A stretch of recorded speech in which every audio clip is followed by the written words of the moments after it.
Mic number 3 میں اگر کوئی سوال ہو تو کر سکتے ہیں. جی برادر. السلام علیکم. میں ڈاکٹر ذاکر نائک صاحب، میرا نام نیلیش آمبور ہے، میں اورنگ آباد سے آیا ہوں. میرا سوال یہ ہے سر آپ سے، آپ جب کسی ہندو گیتا یا وید کا حوالہ دے کر اگر آپ کچھ بولتے ہیں یا قرآن سے وہ ملتا ہے تو کیا اس کے اوپر ہم عمل کر سکتے ہیں؟ بھائی صاحب کا سوال ہے کہ جب میں گیتا کا حوالہ دیتا ہوں، وید کا حوالہ دیتا ہوں، دوسری مذہبی کتابوں کا حوالہ دیتا ہوں، جب وہ قرآن سے ملتی ہے تو کیا ہم اس کے اوپر عمل کر سکتے؟ قرآن کی بات یا وید کی بات کریں یا گیتا کی بات؟ گیتا یا وید کی. گیتا یا وید. تو اگر جو چیز وید اور گیتا میں لکھی ہے اور جو قرآن سے ملتی ہے، کیا ہم ان پہ عمل کر سکتے ہیں؟ میرا کہنا یہ ہے کہ قرآن کو کہا گیا فرقان. فرقان مطلب وہ چیز جو سچ اور جھوٹ کے بیچ میں جو ڈفرنس ہے اس کو پہچانتی ہے.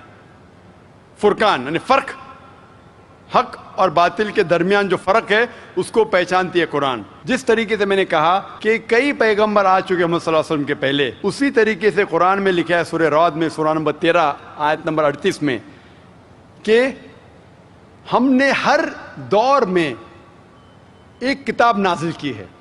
نام سے صرف 4 کتابوں کا ذکر ہے: توراہ، زبور، انجیل اور فرقان، قرآن. لیکن اس آیت کے مطابق کئی کتابیں نازل کی گئی ہے، ان کا نام سے ذکر نہیں قرآن مجید میں. لیکن جتنی بھی کتابیں قرآن مجید کے پہلے آئے وہ صرف ایک امت کے لیے تھی، ایک گروہ کے لیے تھی، اور وہ سارا پیغام محدود تھا ایک وقت کے لیے. اسی لیے اللہ سبحانہ و تعالیٰ نے، خدا نے یہ ساری کتابوں کو محفوظ رکھنے کے لیے صحیح نہیں سمجھا، کیونکہ یہ محدود تھی اس وقت کے لیے. اسی لیے یہ جتنی کتاب پہلے نازل ہوئی وہ محفوظ نہیں ہے، نہ اس کی ضرورت ہے.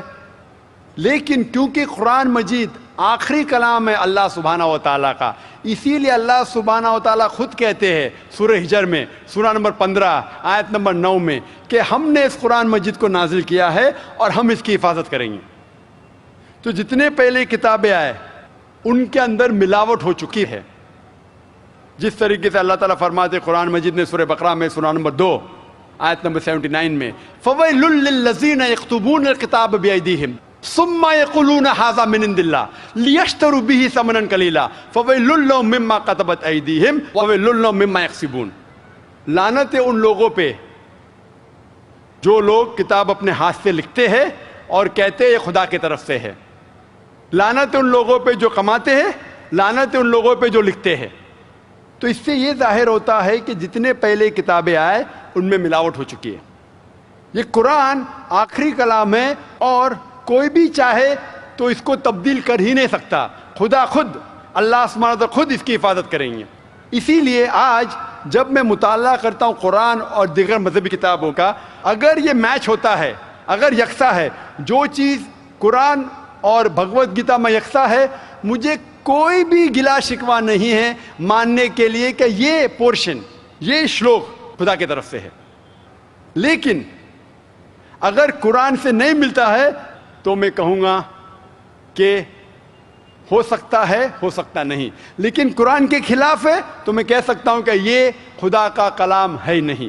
اسی لیے جو کلام قرآن سے ملتا ہے، چاہے وہ شلوک ہو یا منترا ہو، وید کا ہو، اپنشد کا ہو یا گیتا کا ہو، یا چاہے دھما پٹ کا ہو، اویستا کا ہو، دساتیر کا ہو، چاہے اولڈ ٹیسٹمنٹ کا ہو، نیو ٹیسٹمنٹ کا ہو، جو بھی چیز قرآن سے ملتی ہے، ہم مسلمانوں کو کوئی گلا شکوہ نہیں ماننے کے لیے کہ یہ بھاگ خدا کی طرف سے ہے. اسی لیے میں یکسانیت کے بارے میں ذکر کرتا ہوں.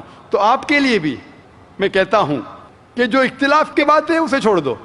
جو یکسانیت کی باتیں ہیں، جو آپ کے کتاب میں لکھا ہے، ویدا میں لکھا ہے، پرانا میں لکھا ہے کہ آخری پیغمبر محمد صلی اللہ علیہ وسلم میں، تو آپ کے لیے فرض ہے کہ آپ بھی اس آخری پیغمبر میں مانیں. تو آپ آخری پیغمبر میں مانتے ہیں؟ آپ کی وید میں مانتے ہیں؟ ہو مانتے ہیں. آپ پرانا میں مانتے ہیں؟ ہو مانتے تو میرے تقریر میں نے اتنے بار کہا اور اتنے حوالے دیا کہ آپ کی مذہبی کتابوں میں لکھا ہے کہ محمد صلی اللہ علیہ وسلم انتم رشی ہے. آپ کل کی پرانا پڑھیں گے تو ان کے والد کا نام لکھا ہے وشنو یاس عبداللہ، ان کے والدہ کا نام لکھا ہے سمتی آمنہ. وہ کہاں پیدا ہوئیں گے؟ سنبالا میں، مکہ میں. وہ چیف آف سنبالا میں، قریش کے خاندان میں. ساری چیزیں میں نے کہا. تو اب آپ مانتے ہیں کہ آخری پیغمبر محمد صلی اللہ علیہ وسلم ہے؟ ہو مانتے ہیں نا. ماشاء اللہ.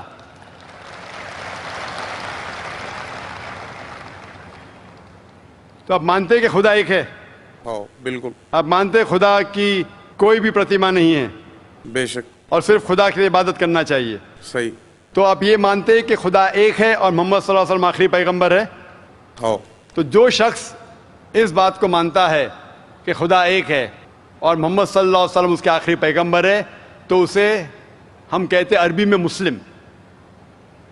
یعنی وہ شخص جو امن حاصل کرتا ہے اپنے خواہش اللہ کے احکامات کے مطابق. تو آپ مانتے اللہ ایک ہے اور محمد صلی اللہ علیہ وسلم آخری پیغمبر ہے؟ ہو مانتے. تو آپ چاہتے کہ اسلام قبول کرے؟ لا الہ الا اللہ محمد رسول اللہ. ماشاء اللہ، ماشاء اللہ، ماشاء اللہ، سبحان اللہ. آپ سے زبان سے کہہ دیے کہ اللہ ایک ہے، اس کے علاوہ کوئی معبود نہیں عبادت کے لائق، اور محمد صلی اللہ علیہ وسلم آخری پیغمبر، آپ مسلمان ہیں. جس طریقے سے آپ نے سوال کیا مجھے شک ہو رہا تھا کہ ماشاء اللہ آپ مومن ہیں، اور میں دعا کرتا ہوں اللہ سبحانہ تعالیٰ سے کہ آپ کو انشاءاللہ اس دنیا اور آخرت میں سفلتا دے.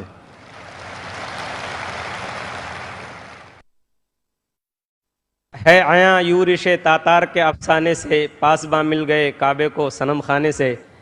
خواتین میں اگر کوئی غیر مسلم خاتون ہو، کوئی غیر مسلم بہن ہو تو ان کو موقع دیا جائے.